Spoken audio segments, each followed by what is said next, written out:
Welcome back to the Fantasy Basketball Trash Talk channel. This is Josh. This is the Fantasy Basketball Trash Talk Week 6 guide where we give you what you need to know and nothing else. Okay, let's talk about it right now. This is a shit week for streaming, okay? The schedule is just jam-packed, okay? If I show you a hashtag basketball has an unbelievable schedule tool, you can go ahead and pull that up. You'll notice that there are just way too many games because of this stupid turkey day, okay? Everyone knows turkeys can't play basketball, so there's no games on Thursday, no games on Thanksgiving. If you have loved ones, I guess, I don't know, pretend to talk to them and just wait. Maybe sleep all day. Try to get in there, get a lot of turkey, get that tryptamine going, and just sleep until the next slate of games, which is on Friday. If you have a low-end Mavericks player or a low-end Nuggets player like a Dorian Finney-Smith or maybe a Dwight Powell, go ahead and consider dropping them this week. You're only going to get 2 games out of them. The Mavs and the Nuggets, they have a shit schedule. The Lakers, the Heat, and the Knicks, though, they have a good schedule, including rare games, okay? You want to be looking for guys that have games on Tuesday, guys that have games on Saturday and Sunday, because most likely Monday and Wednesday are just packed, which is our last point, which is check your stream slots. Okay, I'm a veteran. I've been doing this for almost 12 years, and I have a YouTube channel. I also have like 10 leagues, and so I'm doing hundreds of moves in a week. But I've gotten bit twice where I added a player that was really good, and then I looked and I was like, oh shit, I already have 10 guys playing, so the guy didn't play. Don't let that be you. Be better than me. Streamy boys. I hope you guys enjoy the art that I selected for you. Has Nicholas Batum been dropped in one of your leagues?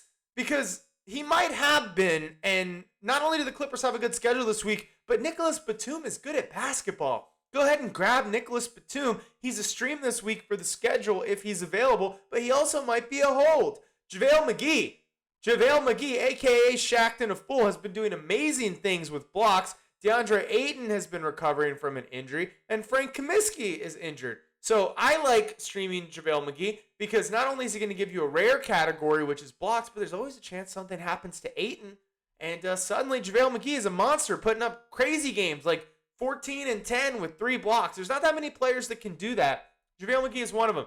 PJ Tucker's been on a hot streak. He also has a great schedule this week. Look to stream him. Frank Jackson, hot streak. Killian Hayes is a little bit banged up. Frank Jackson is a walking bucket, and I have no idea what the Pistons are doing. It's not winning. They're letting people score, and Frank Jackson might have an opportunity to do that. Jalen Suggs is finding a groove. He's been hot the last couple games. If he was dropped, consider linking him. Maybe a possible add, a streamy boy. Retractions, okay? I'm not going to be one of those guys that lies to you, okay? 2 videos ago, I told you to add Chimezie Metu, and Chimezie Metu has been kind of average to slightly below average. The minutes are good.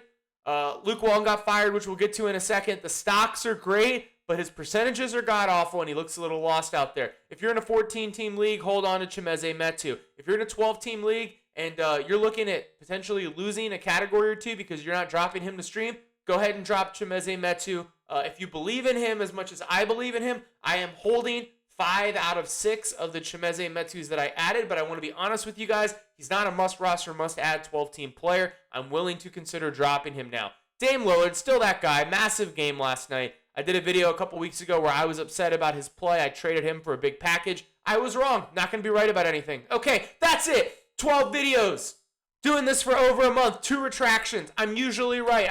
I'm probably better than you if you're listening to this. All right, this segment's called It's Not You, It's Me.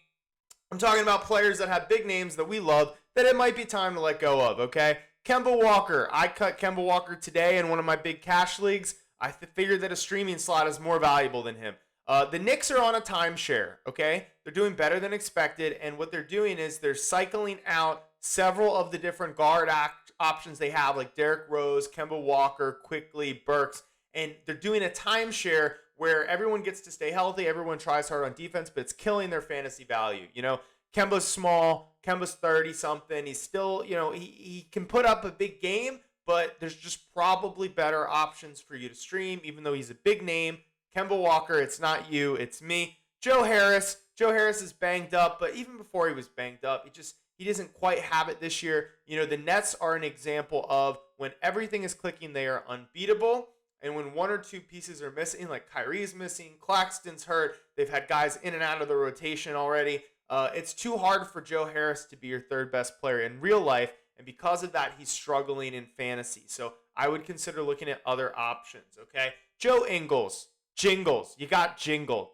One of the most meme-worthy players. We all love him. He's still capable of a 6 or a 7 assist night, but his minutes just aren't there. The dude's playing in the low 20 minutes, and he just doesn't give you much outside of assists and threes. If you're holding Joe Ingles and you're losing your week's matchup, it's possible to consider, okay, should I drop Joe to open up a streaming spot? I think the answer at this point is yes, if he's costing you. All right, it's not you, it's me. One more. This is special. Luke Walton fired today. What does that mean? Are the Kings going to become good? Well, hell no, they're not. They're just not going to be good. Not in my lifetime. Not in mankind's lifetime. I'm kidding. I'm sorry, Kings fans. I'm not really. Luke Walton was not a very good basketball coach. He had a lot of Warriors luster on him, but he's done some weird things to value. So what does this mean? What does this mean for Harrison Barnes? What does this mean for Rashawn Holmes? What does this mean for Chimezie Metu, a.k.a. the guy I was saying must add a week ago? I don't know. If you have empty roster spots and there are Kings players that you can grab, now would be a good time to grab some and just see what the hell happens. It's possible Marvin Bagley's the starter in a week.